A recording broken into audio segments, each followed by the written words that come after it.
सड़क से लेकर संसद तक खुलेगी सबकी पोल। नमस्कार, मैं प्रिंस तिवारी और आप देख रहे हैं देसी।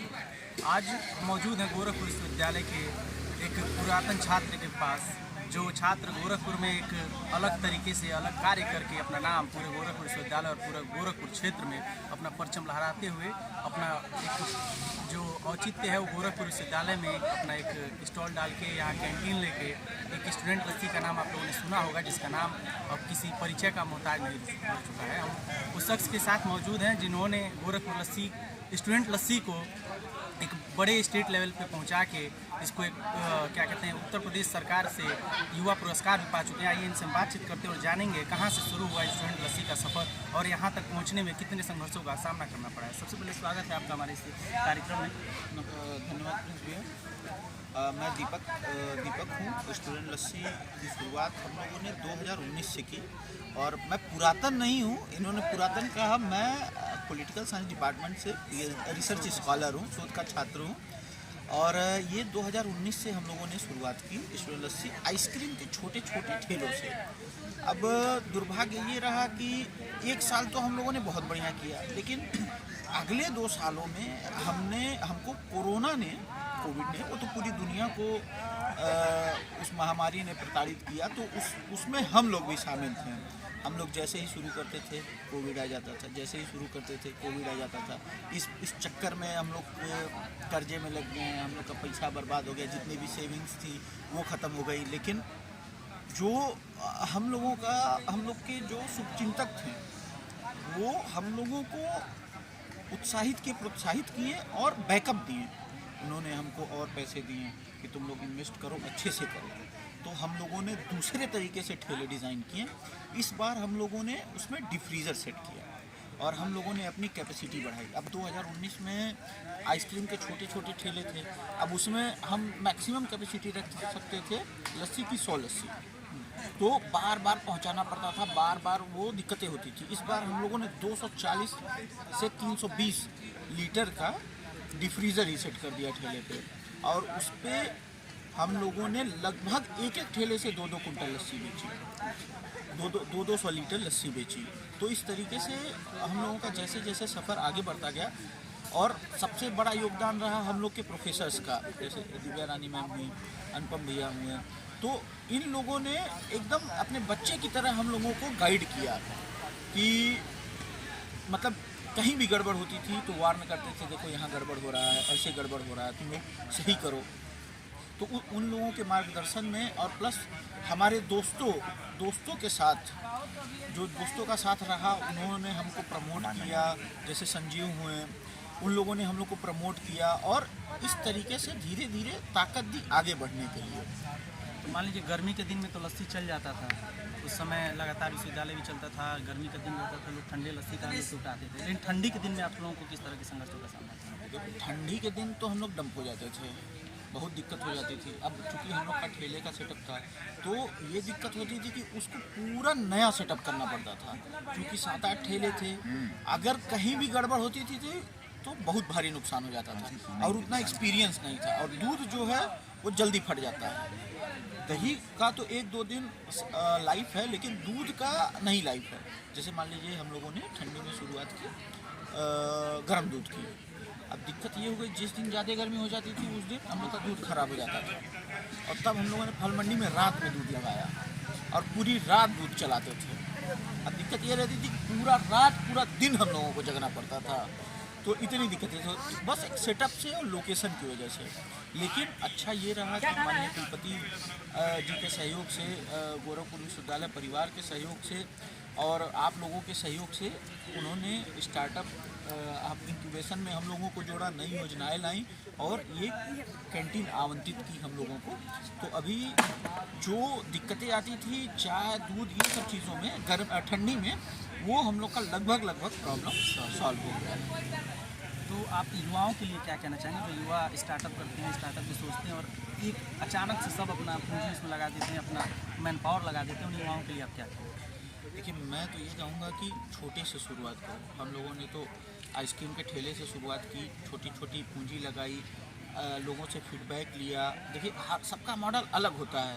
तो जो मैं एक्सपीरियंस किया हूँ कि ज़्यादा पैसे से कुछ हो ही नहीं सकता है।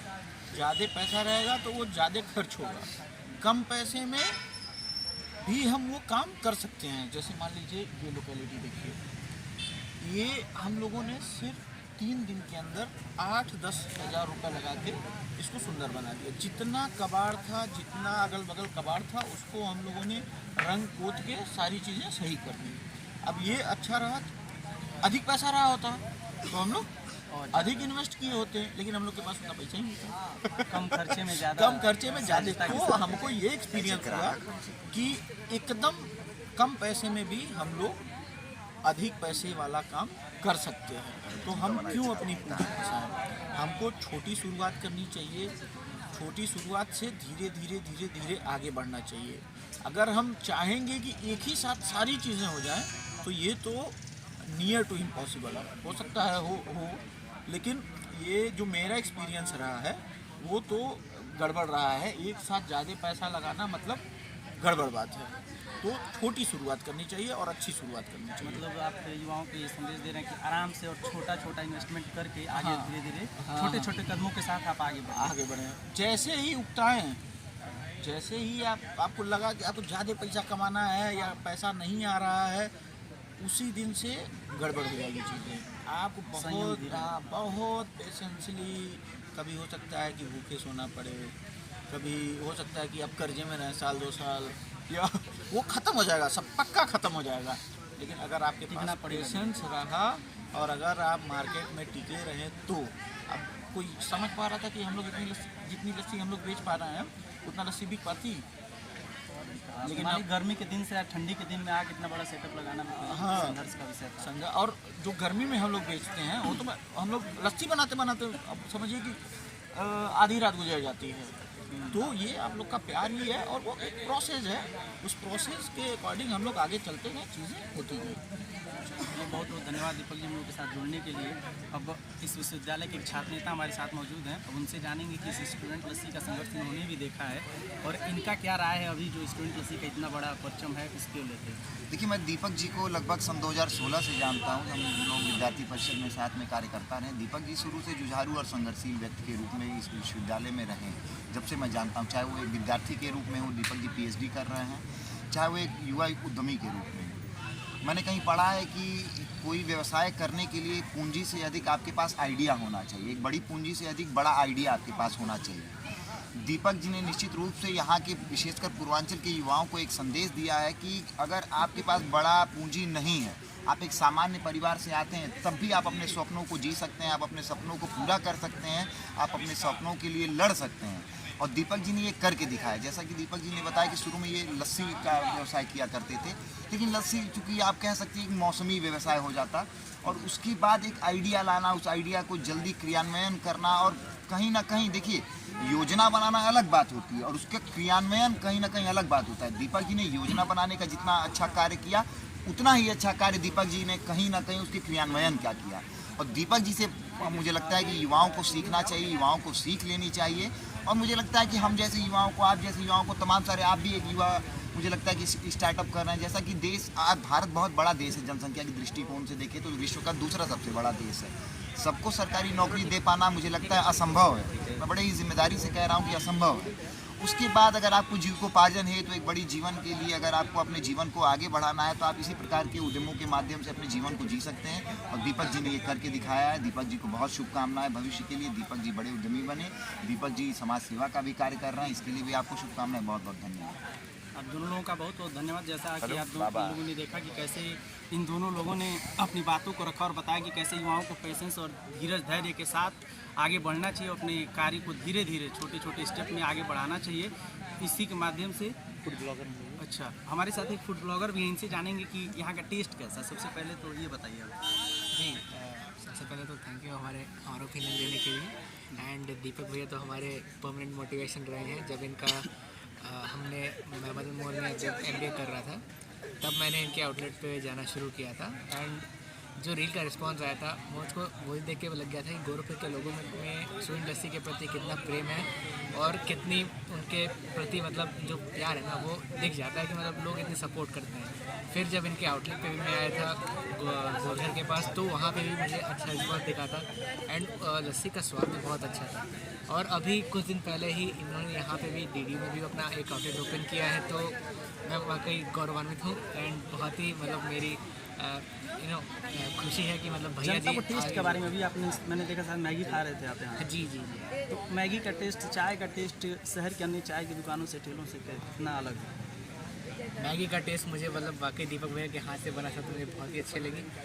बाकी जगहों पे मुझे थोड़े से जैसे वो लोग होता है कभी कभी जल्दी में बना देते हैं, कुछ चीज़ें कच्ची रह जाती हैं, बट यहाँ पे क्या कहते हैं हर चीज़ पकी हुई थी, अच्छी थी। और रही बात चाय की, तो चाय तो फिर भैया जी के हाथ की बहुत ही अच्छी लगी मुझे, और यहाँ के ब्रेड पकौड़े भी मुझे बहुत सही लगे। एंड मैंने तो मतलब काफ़ी मतलब अब तो यहीं पे सोचता हूँ कि यहीं पे अपने ऑफिस करूँ, सब कुछ यहीं करूँ। और बाकी बस वही है, प्रार्थना है कि भैया जी और ग्रो करें और ऐसे हमें और अच्छे अच्छे व्यंजन खिलाते रहें। बहुत बहुत धन्यवाद आप लोगों का, और आप सभी लोगों से निवेदन है कि आप सभी लोग इस वीडियो को ज़्यादा से ज़्यादा शेयर करें और अन्य युवाओं तक पहुँचाएं ताकि वो युवा इनसे प्रेरणा लेके अपने स्टार्टअप को आगे बढ़ा सकें। बहुत बहुत धन्यवाद। आप सभी लोग देखते रहिए देसी बोल, बोलना तो पड़ेगा।